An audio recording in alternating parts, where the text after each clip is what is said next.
Les nominations pour le Gala de Québec Cinéma sont sorties la semaine dernière et je voulais vous en parler un peu. Au cours des prochains jours, je vais présenter les 7 longs-métrages qui sont nominés pour le meilleur film, mais aujourd'hui, je voulais surtout vous parler des films ou des nominations qui n'ont pas fait la liste finale. Je veux le dire tout de suite, les autres nominés méritent tous d'être là. Prenez ceci plus comme un ajout personnel. Déjà, je voudrais parler de Michel Bénizerie dans Le Berger, que j'aurais très bien nominé dans meilleur acteur de soutien. Il n'apparaît qu'au début du film, mais c'est à partir de son apparition, je trouve, dans le récit que moi, personnellement, j'ai vraiment embarqué dans l'histoire. Il y a aussi les décors, les maquillages et les costumes de ma mère, Dieu et Sylvie Vartan. En parcourant plus de 30 ans d'histoire, je me devais de souligner le travail quand même assez important du film de Ken Scott. J'avais déjà fait une vidéo sur le film Vous n'êtes pas seul et je vous invite à aller la voir. La direction photo aurait amplement mérité d'être nominée juste pour son travail sur la lumière. C'est un peu dommage qu'il soit pas là, mais c'est une très bonne année niveau direction photo en même temps. Et pour moi, la plus grande omission du gala de cette année, c'est le film Le Dernier Repas. Je vous avoue, quand j'ai lu le synopsis à la base, ça m'intéressait pas vraiment. J'étais un peu comme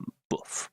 C'est un homme haïtien avec un cancer de l'estomac aux soins palliatifs qui essaie de recontacter sa fille qu'il n'a pas vue depuis 16 ans. Ça me tentait un peu moyen. Qu'est-ce qu'il y a, le petit chat? Le petit chat, le petit chat a voulu participer aux vidéos pendant que je tournais, donc allô.